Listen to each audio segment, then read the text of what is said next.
our lesson number 164 in A Course in Miracles, titled, Now Are We One with Him Who is Our Source. Now are we one with Him who is our source. What time but now can truth be recognized? The present is the only time there is. And so today, this instant now, we come to look upon what is forever there, not in our sight, but in the eyes of Christ. He looks past time and sees eternity as represented there. He hears the sounds of the senseless, busy world engenders, yet he hears them faintly. For beyond them, all he hears the song of heaven, and the voice for God more clear, more meaningful, more near. The world fades easily away before his sight. Its sounds grow dim. A melody from far beyond the world increasingly is more and more distinct. An ancient call to which he gives an ancient answer. You will recognize them both, for they are but your answer to your Father's call to you. Christ answers for you, echoing yourself, using your voice to give his glad consent, accepting your deliverance for you. How holy is your practicing today, as Christ gives you his sight and hears for you and answers in your name the call he hears. How quiet is the time you give to spend with him beyond the world. How easily are all your seeming sins forgot and all your sorrows unremembered. On this day is grief laid by, for sights and sounds that come from nearer than the world are close to you, who will accept the gifts he gives. There is a silence into which the world cannot intrude. There is an ancient peace you carry in your heart and have not lost. There is a sense of holiness in you the thought of sin has never touched. All this today you will remember. Faithfulness in practicing today will bring rewards so great and so completely different from all things you sought before, that you will know that here your treasure is, and here your rest. This is the day when vain imaginings part like a curtain to reveal what lies beyond them. Now is what is really there made visible, while all shadows which appeared to hide it merely sink away. Now is the balance righted and the scale of judgment left to him who judges true. And in his judgment will a world unfold in perfect innocence before your eyes. Now will you see it with the eyes of Christ. Now is its transformation clear to you. Brother, this day is sacred to your world. Your vision, given you from far beyond all things within the world, looks back on them in a new light. And what you see becomes the healing and salvation of the world. The valuable and valueless are both perceived and recognized for what they are. And what is worthy of your love receives your love, while nothing to be feared remains. We will not judge today. We will receive but what is given us from judgment made beyond the world. Our practicing today becomes our gift of thankfulness for our release from blindness and from misery. All that we see will but increase our joy because its holiness reflects our own.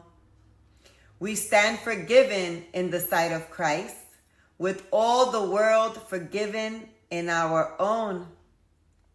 We bless the world as we behold it in the light in which our Savior looks on us, and offer it the freedom given us through his forgiving vision, not our own. Open the curtain in your practicing by merely letting go all things you think you want. Your trifling treasures put away, and leave a clean and open space within your mind where Christ can come and offer you the treasure of salvation. He has need of your most holy mind to save the world. Is not this purpose worthy to be yours? Is not Christ's vision worthy to be sought above the world's unsatisfying goals? Let not today slip by without the gifts it holds for you receiving your consent and your acceptance. We can change the world if you acknowledge them. You may not see the value your acceptance gives the world, but this you surely want. You can exchange all suffering for joy this very day. Practice in earnest and the gift is yours. Would God deceive you? Can his promise fail? Can you withhold so little when his hand holds out complete salvation to his Son? Lesson 164. Now are we one with him who is our source. Now are we one with him who is our source.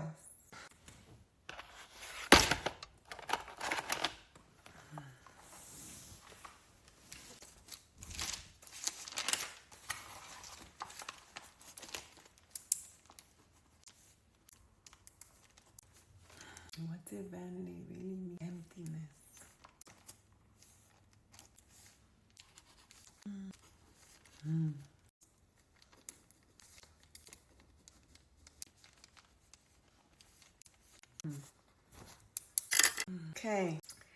Okay, so thank you for still being here. Thank you for still being on this journey with me. I pray that it is blessing you, bringing you light, bringing you joy, bringing you hope, bringing you freedom, bringing you love, bringing you beauty, bringing you success, bringing you limitlessness, bringing you peace, bringing you and all those around you, all those beautiful things I mentioned, every single last one of them, what Christ wants for you. I always get weirded out using the word Christ for some reason, but the Course in Miracles shows it a lot.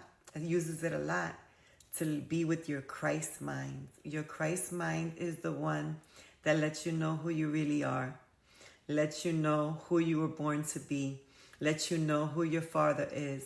Now we are one with him who is our source. One with him who is our source. That's our Christ mind. Never anything to be scared of.